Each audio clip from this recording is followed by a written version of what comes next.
Okay, so thanks everyone for joining us today for Grand Rounds.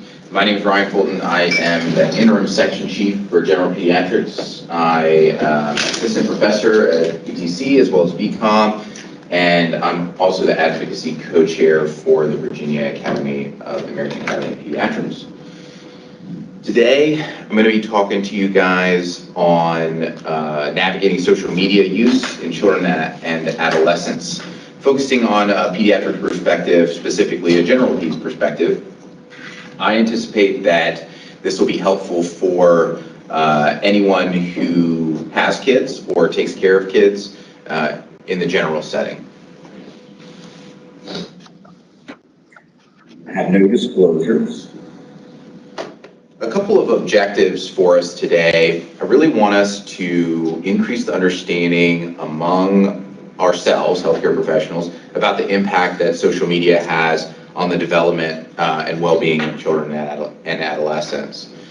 We have to be able to educate about potential risks and associated with excessive or inappropriate social media use. We have to be able to provide practical tools and recommendations to promote responsible and balanced social media use. We want to be able to foster media literacy skills and critical thinking in a way to navigate social media effectively. We want to discuss strategies for recognizing and addressing cyberbullying and promote safety online. We also want to provide relevant resources, guidelines, and references for further information for you. So, a question I want you to ask yourself at the beginning of this presentation is social media causing mental health issues in children and adolescents? So, we have quite the showing here in the room today.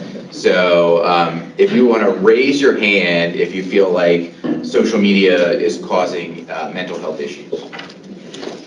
Okay, unanimous consensus in the room. I felt the same way when I started researching this project and investigating to provide this lecture. And I have the same question at the end, and I'm interested to see if anyone has a change of heart. So before we judge social media, we have to really understand what social media is.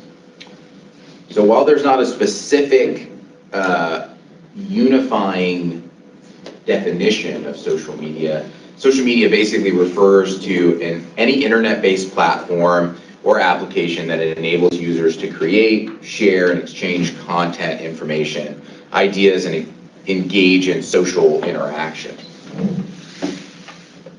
So let's talk about types of social media. So from the first time I gave this lecture, a couple of these have changed, but we have Facebook. Facebook is typically known as the OG of social media. It was created when I went to college. Okay, so that tells how old I am. A lot of individuals that use Facebook are my age or older. It's not commonly used in our patient population.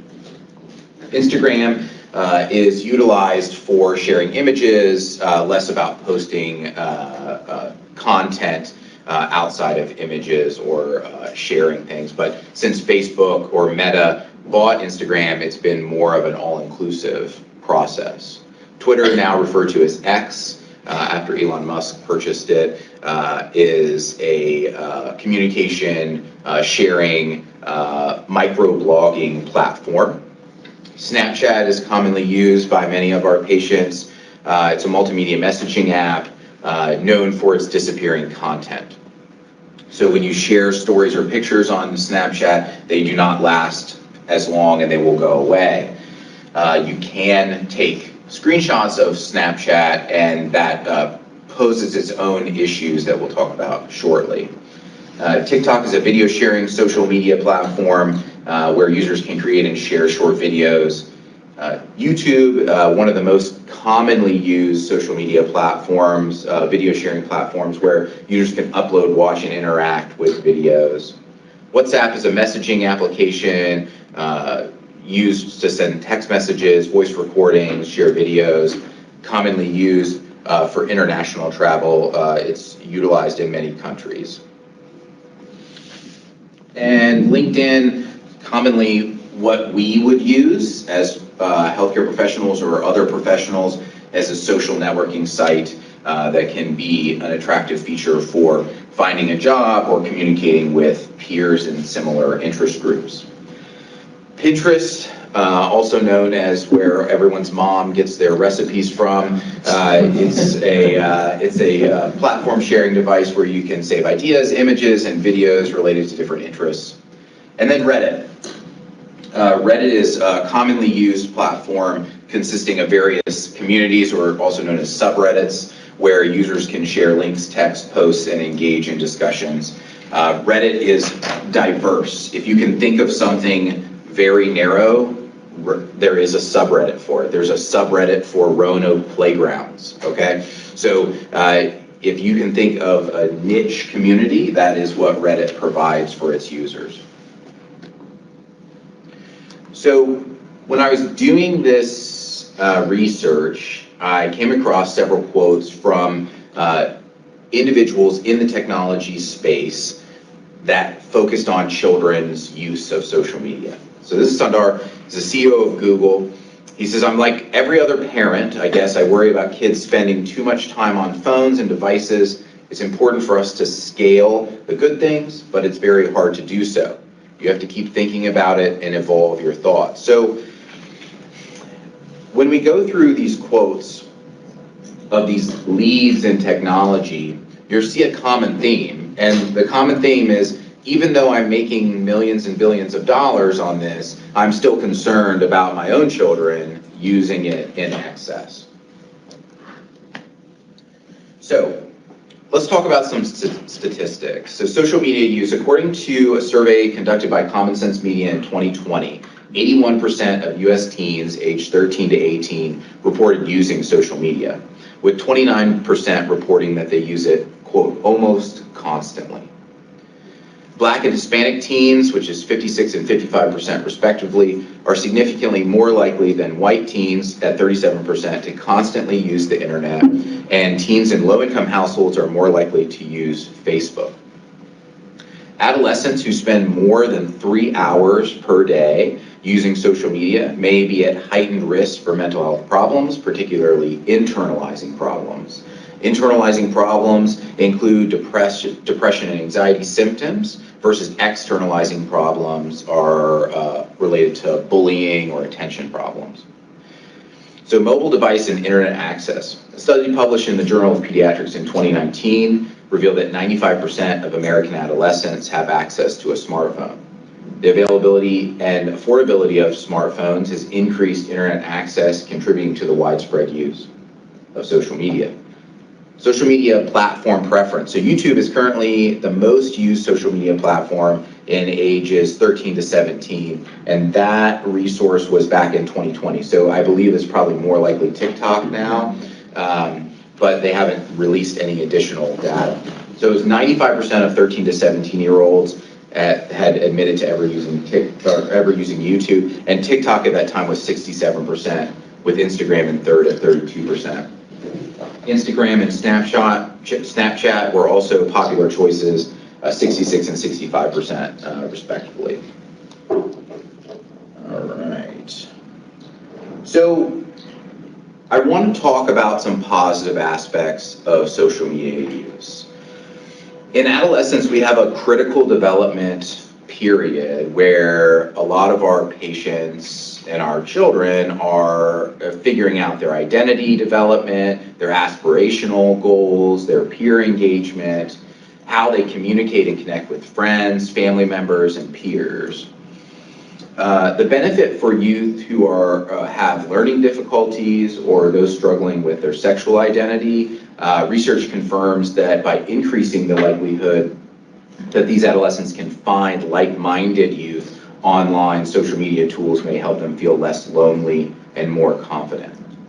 Nearly 2/3 of teenagers report that they make new friends through social media, and greater than 90% use social media to connect with existing offline friends every day. Studies from 2011 and 2014 suggest associations between time spent using social media and increased self-esteem, increased social capital, safe identity exploration, social support, and more opportunity for self-disclosure. Social media platforms can serve as valuable sources of information and educational content. They offer opportunities for young individuals to explore educational resources, access tutorials, participate in online courses, and stay up to date on current events. Also, social media has been used to create and share the adolescents' own content. Adolescents have described sharing their own crafts, hobbies, and art to their social media following.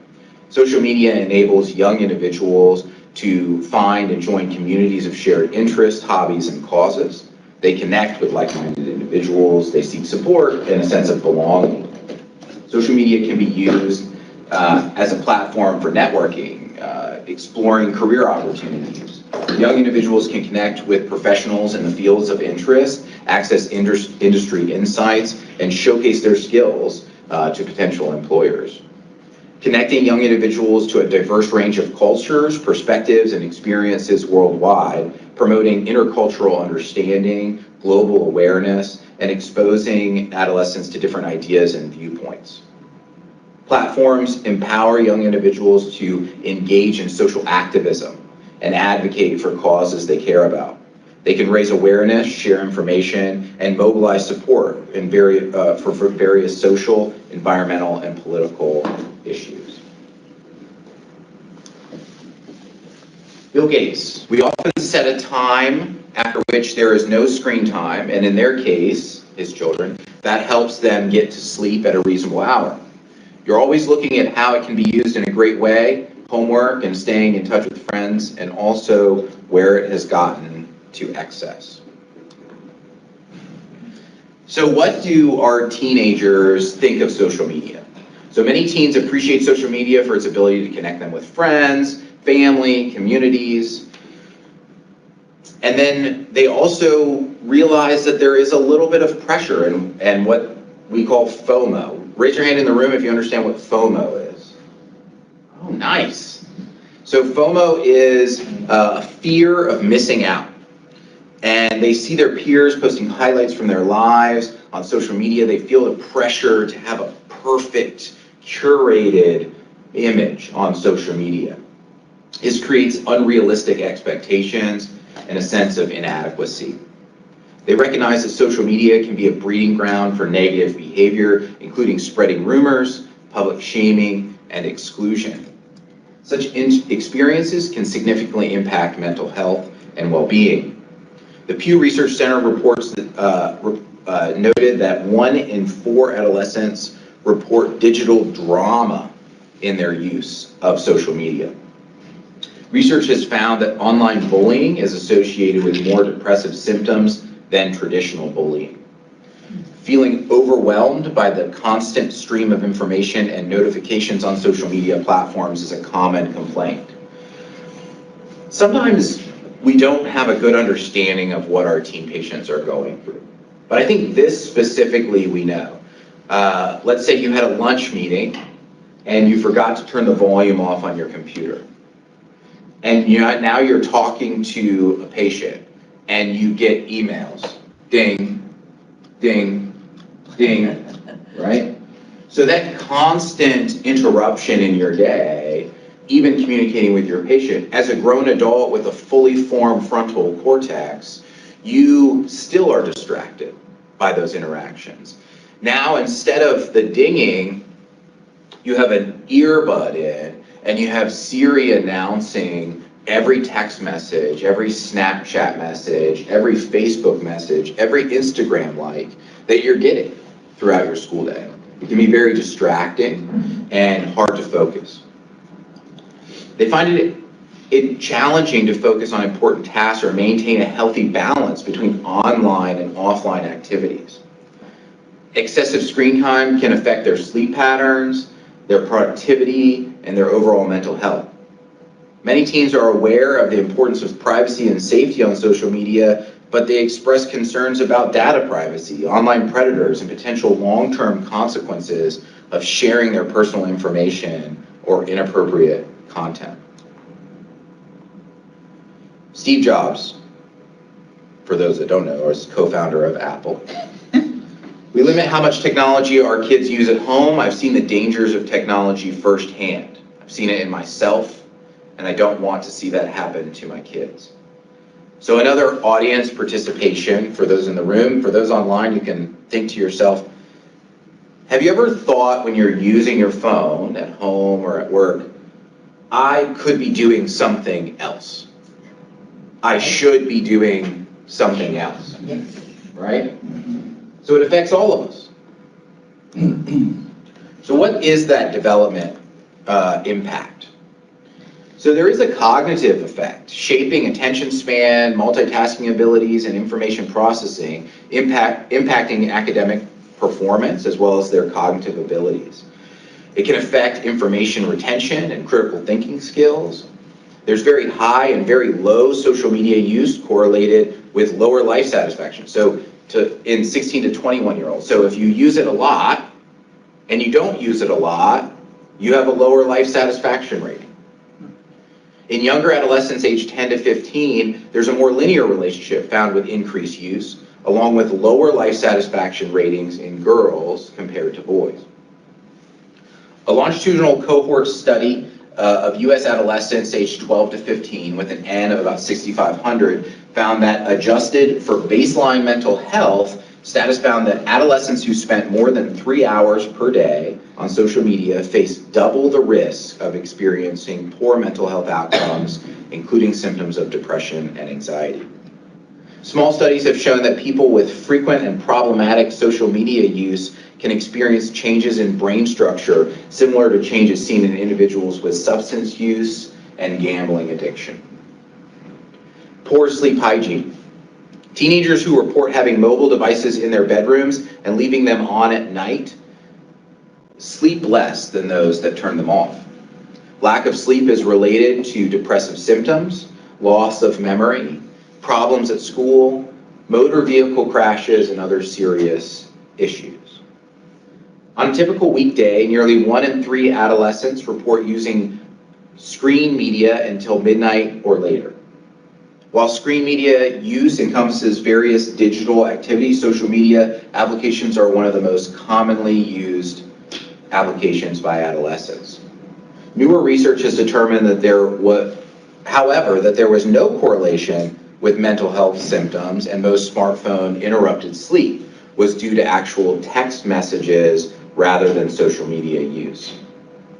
There was evidence that poor sleep quality mediates the relationship between internet, smartphone, and social media use and poor mental health outcomes in youth. So a little bit of the chicken or the egg situation. I don't sleep well, and when I wake up, I grab my phone, or I grab my phone and then I don't sleep well. The incomplete development of the prefrontal and parietal cortices involved in executive functioning and emotional regulatory networks may result in adolescents being more vulnerable to emotional social media content and the potential negative consequences of social media use. Finally, one research study discovered a direct link between Instagram use and anxiety in boys, whereas in girls, body image dissatisfaction mediated this link, suggesting different mechanisms at play by the gender. So, this is a great segue into our next conversation about the mental health impact. So, talking about body image and self-esteem issues, most social media platforms tend to promote an unrealistic beauty standard and body ideal, which can negatively impact body image perceptions, particularly among adolescents. Continuous exposure to carefully curated images may contribute to body dissatisfaction and disordered eating behaviors. Likes, comments, and appearance-focused content can create a cycle of seeking external validation and self-worth tied to physical appearance. When we talk about self-worth tied to physical appearance, I think it's really important that we instill in our patients at a very young age, before they get to adolescence, as well as our parents, that we're not focusing on the beauty or the image of the patient. So instead of coming in a room and saying, oh, I love your hair, I love your dress, I think you're so pretty, right? So we talk to the patient and we say, wow, that's really smart of you to say. I really like how you're thinking about that. I really think that what you're doing in school with your grades, I really think that you're being kind to your friends. Getting internal validation prior to the age of 10 is going to be imperative to not focusing so much on external validation when they get to that teenage year. When you're talking about likes and comments, I've had patients tell me that they've posted to social media and then taken it down within a couple hours if it didn't receive that many likes or comments, because they can't have something out there that wasn't well praised. Cyberbullying, online harassment, and social exclusion on social media platforms can significantly impact mental well-being. The addictive nature of social media and content exposure to curated highlights can create feelings of FOMO and contribute to anxiety. FOMO has been correlated with lower mood and lower life satisfaction, and FOMO-driven social media use is a risk factor for suicide. There is an association between youth with high anxiety and high co-occurring levels of FOMO and problematic social media use. So again, do we use a lot of social media because we're anxious? Or are we anxious because we use a lot of social media? Youth may use social media as an unhealthy coping mechanism, inadvertently fostering avoidance of the real world, which can further exacerbate anxiety in a positive feedback loop. So I'm a 12-year-old kid and I'm being bullied at school. So I turn to social media because real life is too hard. And then I'm bullied online. And we know that the data suggests that cyberbullying is much more impactful to our patients than real life bullying. And it creates a cycle that is never ending. Some studies have found that young people who used more social media were more likely to report depression symptoms. It is important to consider that these studies could not tell if more social media use was impacting depression or whether participants with depression already were using more social media. The cause and effect relationship for social media and depression remained unclear in that study. Another study commented, most recent and rigorous studies report small associations that do not distinguish between cause and effect and are unlikely to be clinical or practically significant.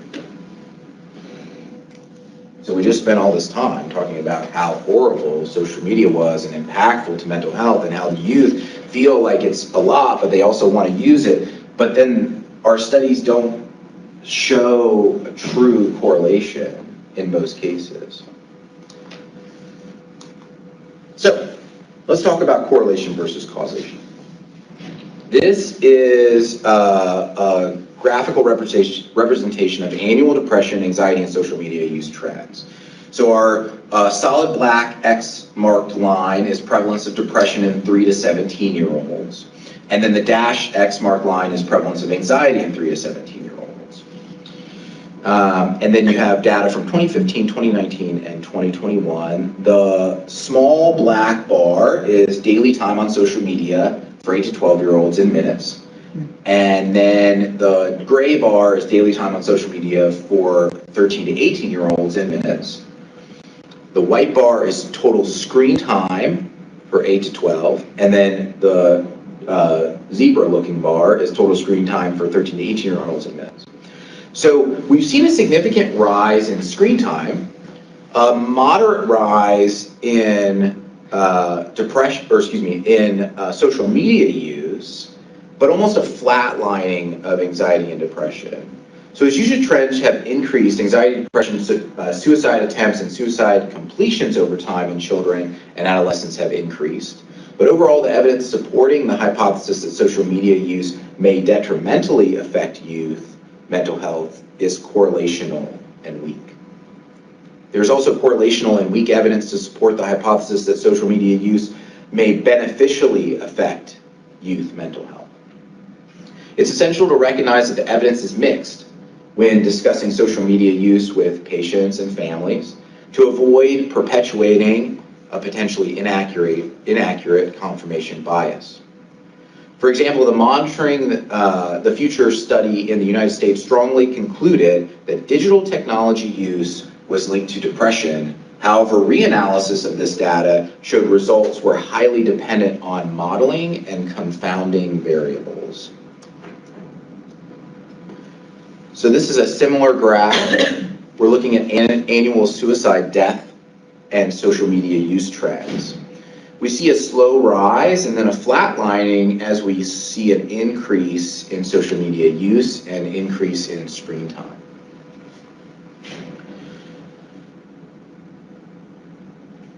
So, is it correlation or is it causation? So here's the per capita cheese consumption rate and how it correlates with the number of people who died by becoming tangled in their bed sheets. So do we think that the amount of cheese that someone eats is directly related to being entangled in their bed sheets and dying? So we have to be careful about how data is represented and how we represent that data when we're talking to individuals about social media use.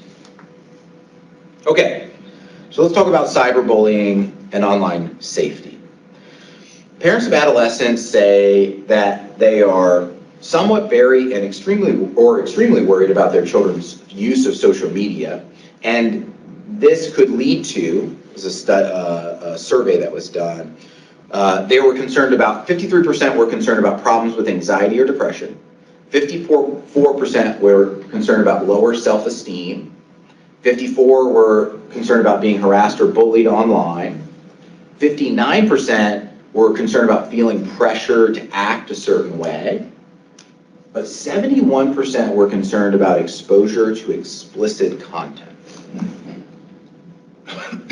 So what is cyberbullying? Cyberbullying is use of any digital communication tool to harass, intimidate, and harm others intentionally. This can include sending threats, messages, spreading rumors. Cyberbullying is more detrimental than offline bullying with respect to mental health, including suicidal ideation, physical health, and self-esteem, as well as absenteeism. So signs of cyberbullying: sudden changes in behavior, withdrawal from social activities, or reluctance to use digital devices. So I read that and I think of the board question. A parent comes to you with their 16-year-old and they have a sudden change of behavior and they're in their room all the time and they want them drug tested, right? So that's a common question that we see. But the difference here is I have a kid that's been on his game 24/7 and now he just sits in his room quietly because he doesn't want to expose himself to more bullying from that social media experience. You want to encourage individuals to report the incidents of cyberbullying to trusted adults. This is something that we have to really think about in the outpatient setting. I screen a lot of my patients for bullying, but I don't really talk about cyberbullying at all. And more so often now, I talk about both bullying and cyberbullying, and the quick answer is no, I've not experienced it. And so I've started asking instead, have you experienced cyberbullying or bullying in the physical world? And then, if not, have you participated in bullying or cyberbullying? Because bullying happens. We've all been through school. We probably all were bullied. And it happens, maybe if you're not experiencing it yourself, then the concern is that you're the perpetrator. And I don't do it accusatorily, but I'm just like, hey, bullying happens. If you want to talk about it, let me know. We want to promote online safety practices, cultivate digital empathy in response to digital citizenship, And we want to collaborate with the schools and communities around us to help identify those that are at risk. So, some negative impacts. Online harassment. Online harassment refers to any form of targeted, repeated, or persistent behavior intended to threaten, intimidate, or harm an individual or group. Laws related to online harassment can encompass various aspects, including cyberbullying, stalking, and defamation. In Virginia, there are specific laws regulating the addressing of these issues. The law is specifically harassment by computer, which criminalizes certain forms of online harassment. Among adolescent girls of color, 1/3 or more report exposure to racist content or language online. And what drives mental health and well-being concerns? A snapshot of scientific evidence, social media of youth mental health, looked at that study. And nearly 6 in 10 adolescent girls say they've been contacted by a stranger on certain social media platforms in ways that make them feel uncomfortable. Sexting is something that refers to the act of sending sexually explicit messages, images, or videos electronically, usually through mobile devices. Laws regarding sexting can vary across jurisdictions. In some cases, sexting involving minors may be considered child pornography, which is a serious offense in most states. It is essential to understand the specific laws and regulations in Virginia, and they do change by jurisdiction. Privacy regulations. Privacy regulations are designed to protect individuals' personal information and ensure its proper use and disclosure. In the United States, privacy laws can vary at the federal and state levels. Virginia has specific laws to address privacy, known as the Virginia Consumer Data Protection Act, or CDPA, that regulates the collection, use, and protection of personal data by businesses. Social media engagement is ripe for misinformation and personal data exploration. Youth are creating a permanent digital footprint during a developmental period when they inherently cannot associate the potential long-term consequences of posting content on future academic and career opportunities. Finally, explicit content. Despite social media providing a sense of community for some, a systematic review of more than 24 studies found that some social media platforms show live depiction of self-harm acts like partial asphyxiation leading to seizures, cutting leading to significant bleeding. Further, these studies show that discussing or showing the content can normalize such behaviors, including through the formation of suicide pacts and posting of self-harm models for others to follow. Signed into law on May 12, 2023, SB 1515, the Harmful Materials Civil Liability for Publishing or Distributing to Minors on the Internet, was a Virginia law that applies to websites where 33.33% or more of their content is, quote, material harmful for minors, such as websites exclusively containing pornography. Social media sites like Twitter and Reddit, which allow adult content on their platforms but are not predominantly made up of adult content, are not under this law. Under this law, websites must verify users' age and identity using specific methods of verification, such as uploading copies of governmental issued IDs or other unspecified commercial technology. In Virginia, the law will allow people to sue pornographic websites that don't use proper age and identity verification methods, quote, for damages resulting from a minor's access to such material.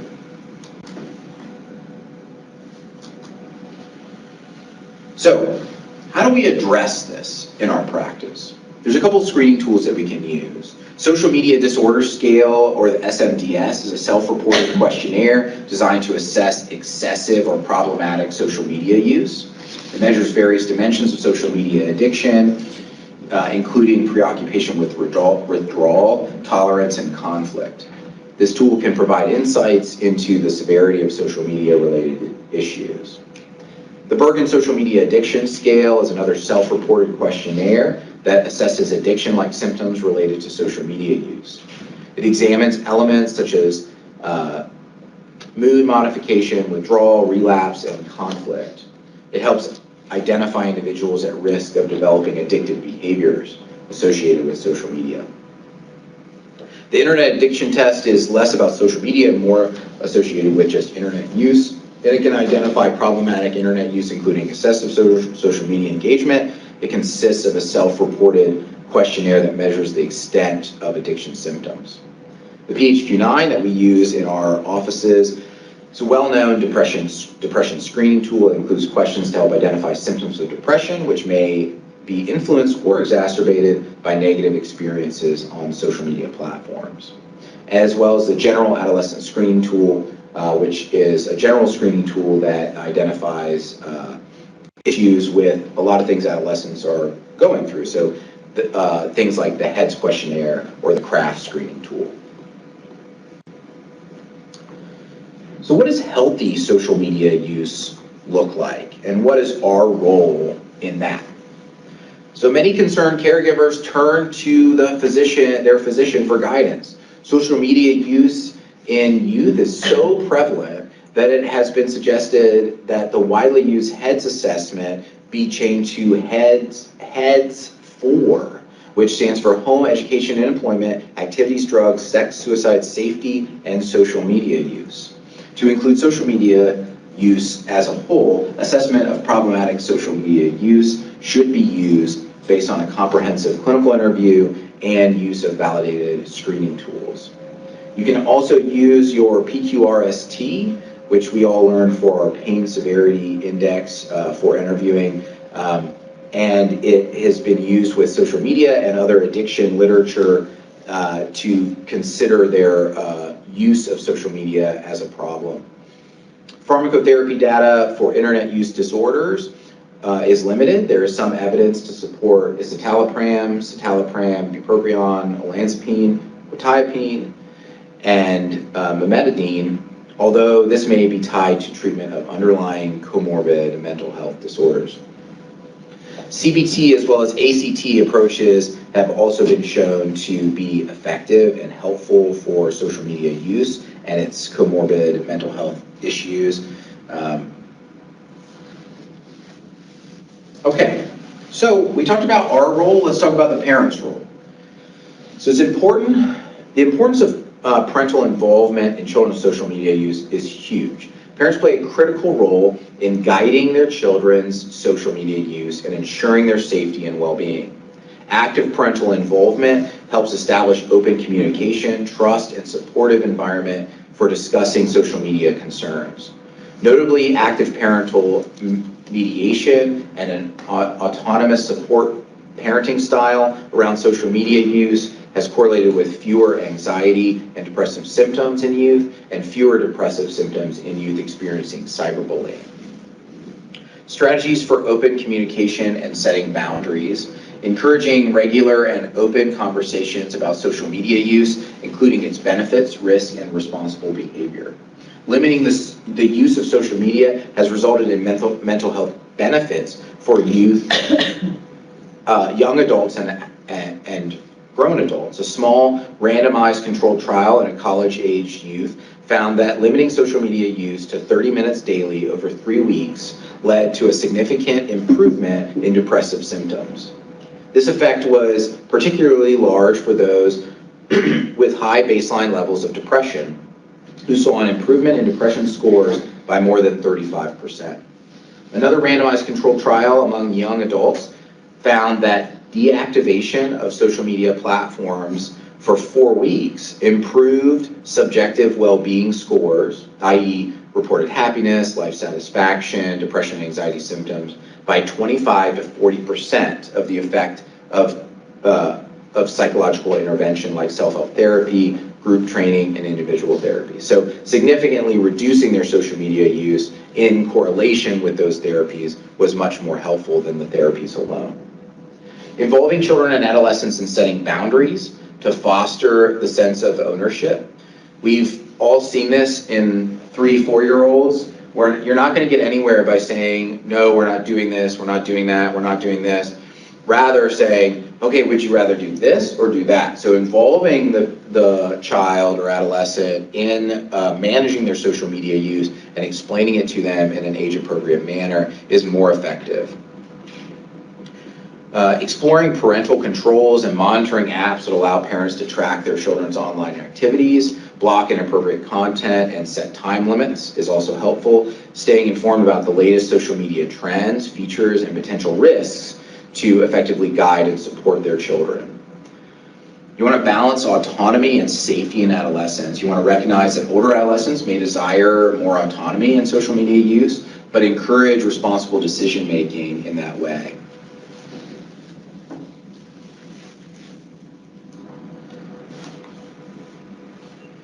So, digital literacy and critical thinking. We want to emphasize the importance of developing digital literacy skills to navigate both the online and offline world effectively.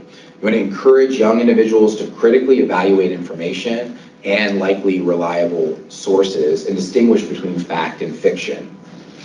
I had a great conversation with my 6-year-old the other day where her friend Billy told her that the Easter Bunny puts out jelly beans because that's what the Easter Bunny poops out. And I said, well, that's not true because we eat jelly beans and jelly beans are candy and it's not how the Easter Bunny works. And she said, no, Billy knows best. So my daughter is only 6 and she already feels like she has a very limited grasp on what is real and what is not real. So it's important about having conversations with all ages about trying to identify fact versus fiction. Mindful consumption and content selection. You want to encourage young individuals to be mindful of the content that they're looking at. I think we've all experienced a TikTok or Facebook Reels hole where the algorithm tends to lend you in a direction that you may not want to be in. And so sometimes you're really happy and it helps promote the happiness, and sometimes you don't feel great. And so the algorithm is so smart that it can read how long you're on a video, what you're interested in, and feed into that and continue to develop whatever you're going after. And it can worsen your mood. So you want to have positive online behavior and digital etiquette. You want to emphasize the importance of respectful and positive online behavior, encouraging young individuals to engage in constructive conversations, treating others with kindness, and avoiding engaging in cyberbullying. You want to allow them to have an authentic self-representation, encouraging young individuals to embrace their self and not mold themselves after what they see. You want to have a safe and responsible online interaction where they understand online privacy and avoid sharing personal data. You want to encourage young individuals to reach out for support if they encounter challenges or negative experiences on social media. And by promoting a healthy social media use, individuals can harness the benefits of social media while minimizing potential negative effects. So I think we have some clear recommendations in front of us. We want to set age-appropriate limits. We want to have specific guidelines for screen time and appropriate platforms online. We want to foster an environment of trust and open dialogue with the patient through their parent. We want to teach children about online safety practices. We want to teach children critical thinking skills. And I think this is really an important part.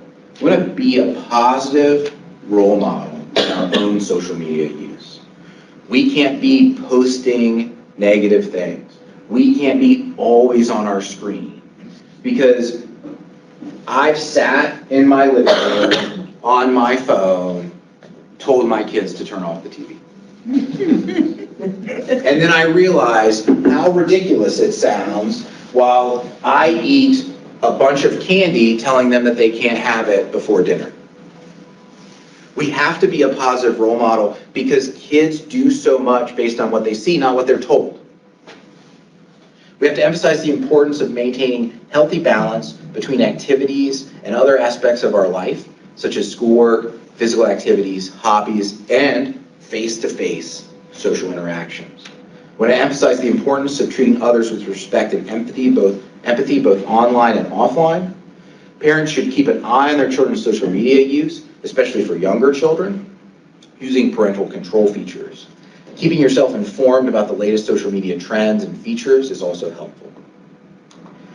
So here's some trustworthy resources for parents and us that you can go to and utilize in your research of what's happening online. So what future research do we need? There's a lot of questions that we don't have answers to. It seems like all the questions we don't have answers to because there's not a clear understanding in the literature. How do in-person versus digital social interactions differ in terms of the impact on health? And what is the unique contribution of social media behavior to social connectedness, social isolation, and health symptoms? I have patients that tell me the only way I talk to friends is through my game. I don't have time in school because I have to sit and I can't talk between classes because I get yelled at, and so we're able to express ourselves online. I have friends in another state, in another country, that I can't see and talk to. How am I supposed to do that without social media? What are the potential pathways through which social media may cause harm to children and adolescents' mental health and well-being? How does social comparison affect one's sense of life satisfaction versus in-person relationships? How do we use social media, including specific designs and features? How does that affect the dopamine pathways involved in motivation, reward, and addiction? What type of content and what frequency and intensity generates the most harm? Through which modes of social media access? Is a smartphone worse? Is a computer worse? What are the beneficial effects of social media? For whom are the benefits greatest? What age group should we avoid or specifically target? What individual community and societal level factors may protect youth from the negative effects of social media? So we have our ACEs, and we have our positive effects that counteract our ACEs. What are those for social media use? What types of strategies and approaches are effective in protecting the mental health and well-being of children and adolescents on social media? What programs and policies can we and design features can we utilize that are most effective? How does social media use interact with a person's developmental stage for measuring risk of mental health impact? Okay, so we have a lot of questions unanswered, but we have a lot of questions that we can answer. So, which of the following is a potential risk associated with excessive social media use in adolescents? C, cyberbullying. So excessive social media use can increase the risk of cyberbullying, where individuals may experience harassment, humiliation, and threats online.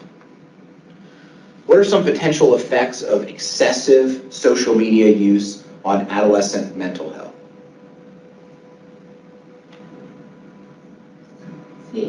C. Excessive social media use has been associated with increased feelings of loneliness and social isolation in adolescents. Which of the following strategies can help promote healthy social media use in children?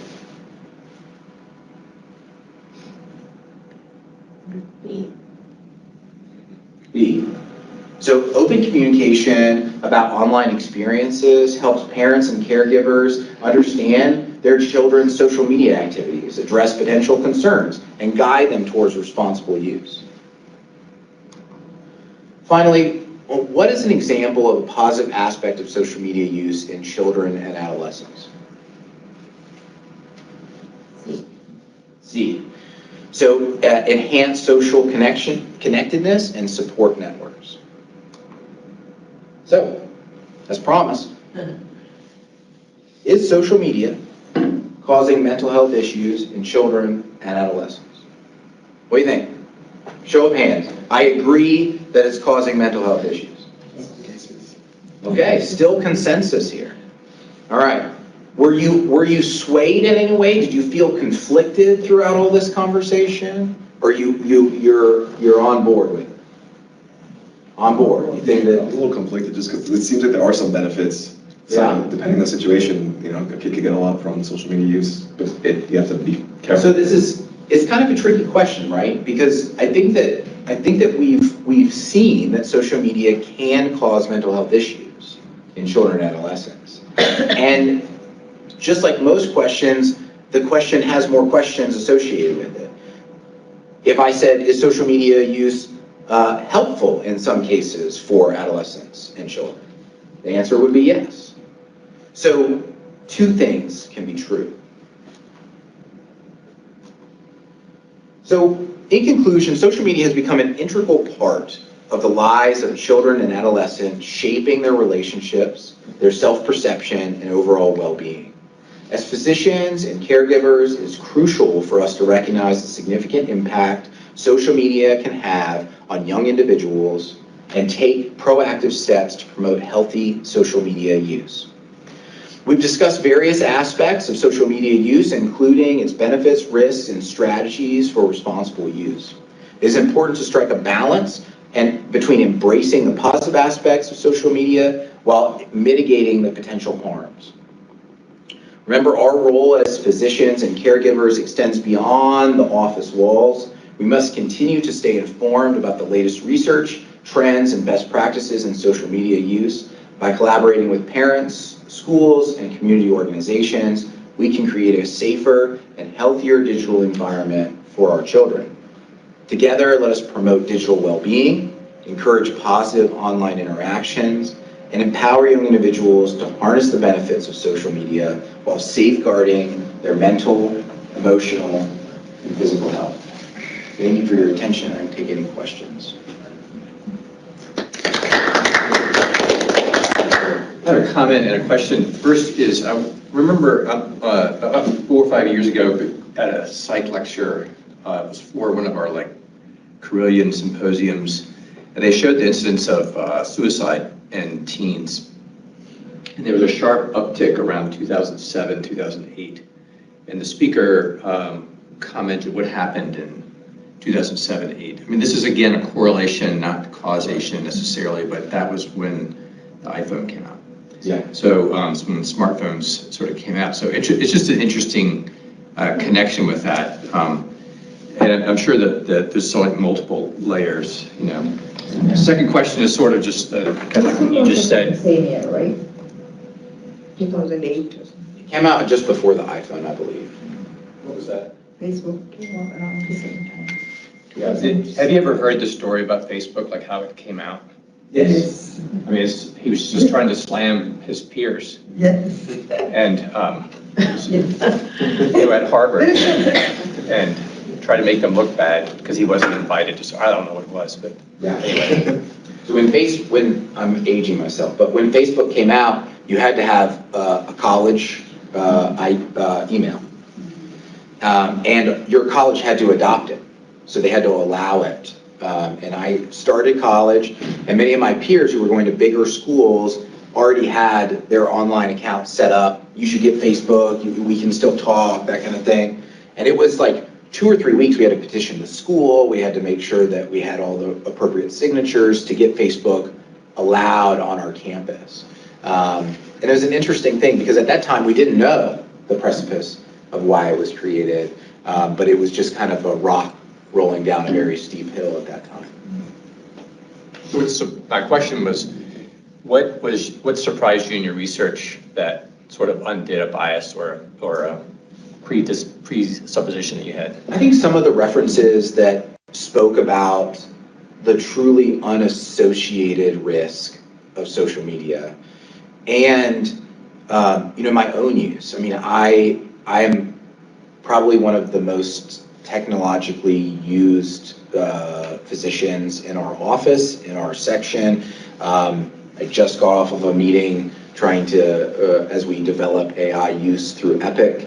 And so I utilize social media very commonly. I've found myself addicted to certain social media, and I've deleted those apps and felt better for it. I think that the reason we don't have good literature is because it's hard to study kids and social media in a truly academic way. So if I take, I guess we could always just study all the Amish kids that don't have any access to social media and study all the other kids, but there's so many confounding variables that we're never going to get a clear answer. So I think instead of trying to find the right answer, we instead say, how should we interact with every people? That's how you should interact with people online. If you're yelling and screaming at people during the day, you're yelling and screaming at people at night.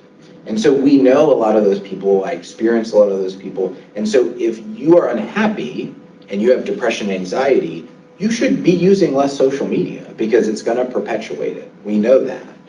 We don't know what is first. And I think that that's more important to my practice of providing appropriate education rather than eliminating it or reducing the use of it altogether. Anything else? Sorry, go ahead. I just want to add in that in 2001, the Wall Street Journal published a series or a pretty long article. It's called the Facebook Files, and it does say that Facebook knows, which owns Instagram. Facebook knows Instagram is toxic for teen girls. Company documents show that. I'm not sure if you can say definitively that's causation as opposed to correlation. I didn't read too much into that, but I think there were a lot of foresights for people who were in the company to see the trend of use and to already have that, to foresee it was going to be problematic for mental health to some capacity. Yeah. Which year did you say? 2021? 2001. It's called the Facebook Files. 2021? 2021. I was like, Facebook didn't come at that. I mean, 2004. I think one thing, well, to me, it feels like sort of the analogy of the gun is loaded and, you know, this is pulling the trigger possibly for some people. So if we know some predisposing factors, that might help us educate our parents a little better and our teens. But one thing, aging myself, is I want to ask, does online gaming, is that, I know it's screen time, but is it considered in this research social media? Okay. It is social media because you can communicate and you can send messages back and forth. Yeah. So a lot of the current, you know, a lot of the current issues are surrounding Roblox specifically. So Roblox is utilized by a lot of young boys as well as young girls, but primarily boys. And what they found is that predators will contact them and communicate through Roblox to elicit images or texts or communication. So I think it's a mistake when parents will often say to me, oh, he doesn't have social media, or she, but they do online gaming, but they know they know who they're doing it with. It's they only know, you know, it's the people they know from their school. So there's settings in Roblox where you can set where you can't be communicated with of someone you don't know. Okay. So those settings have to be Friends, off. but they can. But they can bring in, yeah, okay. So first of all, like disclosure, because like you're my mentor, so I'm gonna. I love this presentation; it was amazing, and like I'm here like for almost 3 years. This is the first time we kind of discussed this with like evidence thing based conversation. So thank you for that. And I would like just to add, because this is. Social media, the metaverse is something that we cannot avoid anymore, is exponential growth, and exponential means like it will be quick, we're gonna change everything. And I think all this anxiety that we have is the same as our parents have when we go out outside the world, right? Like, okay, so you're gonna leave your house, you're gonna make your own decisions, and are you mature enough to make good decisions, right? So I think this is the same thing, because when you have a kid using the social media, they are exposed to other influences that is not yours for the parents. So are they mature enough to make good decisions, right? Like, for example, you have the Roblox, where you have people who you can decide who you're gonna interact with your kids or not, how they're gonna be exposed to some external dangers, hazards, right? So I think the way to do it is, in my opinion, is keep talking about it and be critical about it, because you can ignore, you can, and this is not be healthy to your kids, right? I think like a lot of apps that parents can do to regulate it needs to be discussed, and either like maybe included to the ABS we give to the patients, so they can understand how to regulate and don't be scared of it. Right, because you're gonna, like, for example, if your kids are going out from your house, you should not be scared of it. You don't, right? You need to regulate and teach them how to be critical about it. So I think the terminology that you're looking for is called a moral panic, right? So do we have a moral panic associated with social media? Is it real or is it not real? I talk a lot about with my parents and of my patients, specifically targeting the 6, 7, 8-year-olds, about trying to set aside time to have communication with your kids that's open. So this is the time that we talk. You can tell me anything. You can ask about words you don't know. You can tell me stories, all of that stuff, because you have until the age of 10 when we know that the focus on for the parents are right turns to my peers are more right. And so we have that opportunity to engage our patients at that time. And if we don't, then there's a potential risk. I agree with what Joel said. There needs to be some kind of boundary and regulation. I think back to when the internet, before a lot of regulation came into place, one of the similarities to social media consumption I can think of is the pirating world, where you can consume content illegally and for free of charge. And I think it's human nature to pursue pleasure and at the minimum cost. And I think that in a way that is what social media is. So the implementation that the government has imposed, you get a little email notice, you have violated the ISP agreement, you have illegally downloaded a movie, or now where I think, the Pirate Bay was like a very popular website, but it just seems to me that I don't know how or why, whether it's a government regulation that made it go obsolete or some other factors.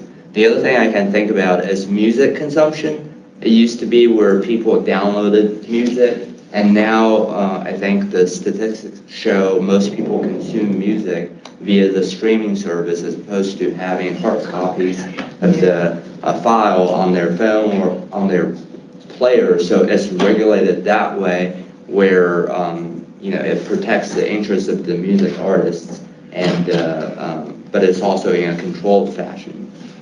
Yeah, I think those what you are saying, the movie downloading and music downloading has come down a lot. Like few years ago, there were a lot of people who used to download it. Now it's not available, I guess. Dr. Tiffany looks like she's got her hand raised. You have a question or comment?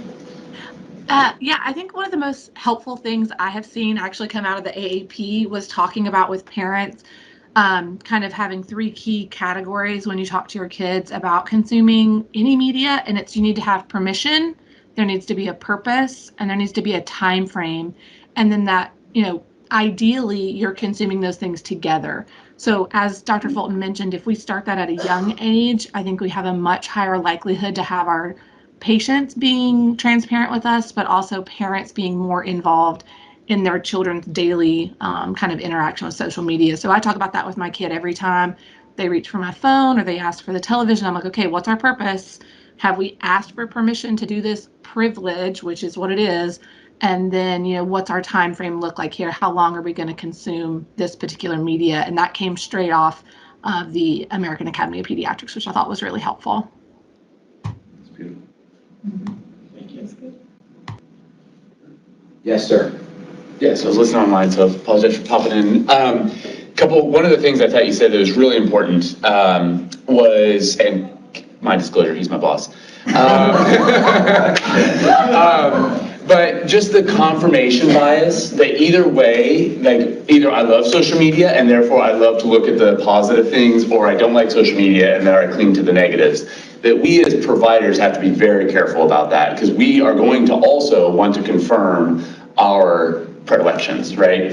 And so really trying to, even in our discussion the other day at Journal Club, we we're talking about media consumption, right? Like, I'm a little bit of an old fogey, and, you know, other people are like, oh yeah, I love it. And so there's a real tendency, and I'm just as guilty, but just being weary of your own confirmation bias. And then the other thing that I don't actually have a lot of knowledge in this, but as we look at like functional MRI studies, like you can look at how the brain lights up with different interactions to look at these pathways. Do they look similar to addictive pathways? Do they look similar to, you know, to healthy social interactions? And that potentially beyond just the, like the population cross-sectional studies can give us maybe some more information on what we're heading towards, even if not necessarily have that data yet.